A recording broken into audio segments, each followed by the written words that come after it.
वालेकुम dear students. आज का टॉपिक है हमारा थर्मामीटर कि व्हाट इज़ अ थर्मामीटर। तो thermometer is a device that is used to measure the temperature of the body is called thermometer. एक ऐसी डिवाइस जो कि किसी भी बॉडी का टेम्परेचर मालूम करने के लिए इस्तेमाल की जाती है, उसे हम किसका नाम देते हैं? थर्मामीटर का। तो thermometer is used to measure the temperature. कुछ सब्सटेंस ऐसे होते हैं जो कि टेम्परेचर में अपनी प्रॉपर्टी को with the rise of temperature change कर देते हैं। और तो such material which can change their property by heating या by change in temperature is known as the thermometric material. यहाँ पे दूसरी डेफिनेशन आती है थर्मामेट्रिक मटेरियल की कि some substance of the this, ऐसे सब्सटेंस जो टेम्परेचर के साथ साथ अपने प्रॉपर्टीज़ में वेरिएशन ले आए, उसे हम थर्मोमेट्रिक मटेरियल का नाम देते हैं। मिसाल के तौर पर यहाँ पे उसने एग्जांपल भी दी हुई है। तो यहाँ पे उसने एग्जांपल भी दी हुई है बेटा। एग्जांपल में उसने बताया है by the change of the heat their colour, some change of their electric resistance. तो इस तरह से किसी भी सब्सटेंस की जो तो इसी तरह से किसी की हीट बाय हीटिंग जो है वो इलेक्ट्रिक रेजिस्टेंस जो है वो भी चेंज होती है। हम जो यहाँ पे मेन बात करेंगे वो करेंगे एक्सपेंशन की। यहाँ पे कि कुछ सब्सटेंस ऐसे होते हैं जिनको हीट करने से वो एक्सपैंड होना शुरू हो जाते हैं। इनमें लिक्विड एक ज़ेर बहस बात है कि लिक्विड को जब हम हीट अप करते हैं तो वो एक्सपैंड होता है। सॉलिड को भी जब हम हीट अप करते हैं एक्सपैंड होते हैं। तो हम तो यही बात करने लगे कि थर्मामीटर के लिए सबसे ज़्यादा जो सूटेबल लिक्विड है जिससे हम थर्मामीटर में जो है वो टेम्परेचर को मेजर कर सकें, वो कौन सा है। तो यहाँ पर हमारे पास सिर्फ एक ही मटेरियल सामने आता है जो कि थर्मामीटर के लिए बहुत ज़्यादा अहम है। तो ये वाली प्रॉपर्टीज़ हमने कुछ याद रखनी है। ये प्रॉपर्टी जिस लिक्विड के अंदर पाई जाएंगी वही थर्मामीटर के लिए इस्तेमाल किया जा सकता है, अदरवाइज़ और कोई भी इस्तेमाल नहीं किया जा सकता। तो पहली प्रॉपर्टी क्या है इसकी? पहली प्रॉपर्टी का नाम है जी इट शुड बी विजिबल, यानी कि ये ऐसा लिक्विड होना चाहिए जो नज़र आए हमें, ट्रांसपेरेंट नहीं होना चाहिए इसको। Second one, it should have the uniform thermal expansion. इसकी जो एक्सपेंशन है वो यूनिफॉर्म होनी चाहिए। यूनिफॉर्म का मतलब ये है कि जब हम इसको हीट करें तो सभी मालिक्यूल्स में जो एक्सपेंशन है वो एक जैसी रहनी चाहिए। ऐसा नहीं है कि कुछ हिस्से में कोई और एक्सपेंशन है और कुछ हिस्से में कुछ और एक्सपेंशन है। नेक्स्ट वन चलते हैं आगे।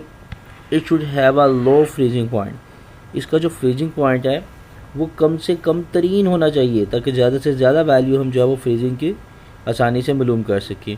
और इसी तरह से इसका जो बॉइलिंग पॉइंट है वो हाई से हाई होना चाहिए ताकि हम ज़्यादा से ज़्यादा बॉइलिंग पॉइंट को फाइंड कर सकें। ये क्वालिटी होनी चाहिए उसके अंदर। उसके बाद नेक्स्ट क्वालिटी आनी चाहिए, it should not wet the glass. किसी भी बर्तन में जब हम इसको डालें तो ये उस बर्तन को गीला नहीं होना चाहिए। ये एक बड़ी यूनिक प्रॉपर्टी है जो लिक्विड में आ जाके सिर्फ एक मरकरी है जिसके अंदर पाई जाती है, बाकी किसी लिक्विड में नहीं पाई जाती। तो लिक्विड में मरकरी में क्या प्रॉपर्टी होती है कि उसको किसी भी बर्तन में हम डाल दो तो वो बर्तन को गीला नहीं करता। Next one, it should be good conductor of heat. ये हरारत का, हीट का सबसे बेस्ट कंडक्टर होना चाहिए, ज़्यादा से ज़्यादा हीट। नेक्स्ट वन, इसकी जो स्पेसिफिक हीट कैपेसिटी है should be very very small है। इसकी जो हीट की कैपेसिटी है अपने अंदर जज़ब करने की वो बहुत ज़्यादा कम होनी चाहिए। ठीक है, heat capacity, specific heat capacity, हरारत मखसूस है जिसे नाम देते हैं मखसूस हरारत, ख़ास हरारत, वो कम से कम तरीन होनी चाहिए। नेक्स्ट बेटा हम थर्मामीटर की तरफ चलते हैं। यहाँ देखिए हम बात करने लगे हैं लिक्विड इन ग्लास। तो सबसे पहले तो हम इसको स्टडी करेंगे। यहाँ पे ये जो बल्ब नुमा हिस्सा है इसके अंदर हमने मरकरी फिल किया हुआ है और ये जो पूरी इसकी शेप है यहाँ से यहाँ तक, ये एक ग्लास, ट्रांसपेरेंट ग्लास से बनी हुई है। और इसका मकसद यहाँ पे ये है कि यहाँ से जैसे ही हम इसको, ये वो हिस्सा है जो बॉडी के साथ टच करते हैं, इसे कह सकते हैं हम थर्मल कॉन्टैक्ट पॉइंट है हमारा। जहाँ से हीट यहाँ पे ट्रांसफ़र होती है। जैसे इसको हीट मिलती है तो इसके अंदर मौजूद ये जो लिक्विड है ये मेल्ट होना शुरू हो जाता है और मेल्ट होकर एक्सपैंड होना शुरू हो जाता है। मेल्ट तो खैर सॉरी ऑलरेडी होता है, ये एक्सपैंड होना शुरू हो जाता है। तो इसकी एक्सपेंशन आगे की तरफ मूव करना शुरू हो जाती है। ये इसके अंदर ये जो छोटा सा कॉलम नज़र आ रहा है इसको आपके थर्मामीटर के अंदर, ये इस थर्मामीटर के इस कॉलम के अंदर फैलना शुरू हो जाता है और जिस लेवल तक ये फैलता है उस लेवल तक का टेम्परेचर हम आसानी से मालूम कर सकते हैं। अब बात आती है इस थर्मामीटर के हवाले से, एक तो इसकी कुछ प्रॉपर्टीज़ यहाँ पे डिस्कस की गई हैं, वो आप इसको पढ़ लीजिएगा, बाय एक्सपेंशन क्या प्रोसीजर है। और सेकंड वन जो मैंने अभी बातें की ये वही हैं सारी।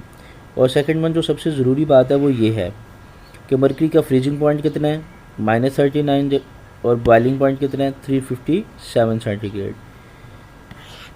हमारे पास इसकी थर्मल प्रॉपर्टी, इसके अंदर जितनी भी हमने थर्मोमेट्रिक प्रॉपर्टी बताई हैं ऊपर जो 1 बाय 1 हमने डिस्कस किए हैं वो सारी खसूसियात इसके अंदर पाई जाती हैं। इसके अलावा हमारे पास वो ये हम पे ये भी बताता है हमें कि जो मरकरी है वो बहुत सारी जगह पे इस्तेमाल किया जाता है टेम्परेचर को मेजर करने के लिए, मसलन लेबॉर्ट्री में, क्लिनिक्स में, हाउसेज़ में भी इसका इस्तेमाल किया जाता है।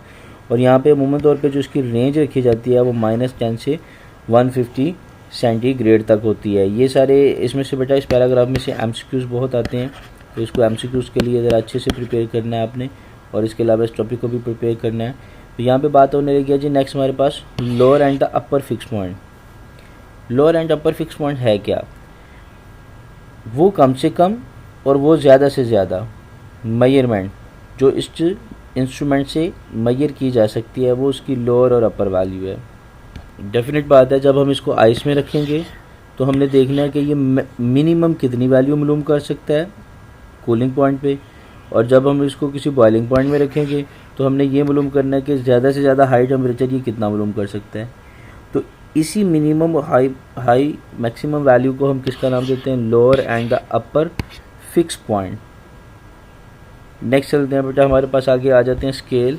स्केल में आपने कोशिश करनी है इसकी स्टेटमेंट में से ये जो लाइन है हमने कुछ तैयार नहीं करना, सिर्फ़ और सिर्फ क्या करना है हमने इन तीनों के नाम याद रखने हैं और नाम के साथ यहाँ पे आ जाएं ज़रा, इनके ये स्केल याद रखने हैं कि जो सेल्सियस है वो 0 सेंटीग्रेड से 100 सेंटीग्रेड तक होता है इसकी मेजरमेंट, और फ़ारेनहाइट की जो है वो 32 सेंटीग्रेड से 212 फ़ारेनहाइट तक होती है स्केलिंग। और यहीं पे हम बात करते हैं केल्विन की, तो केल्विन की 273 केल्विन से लेकर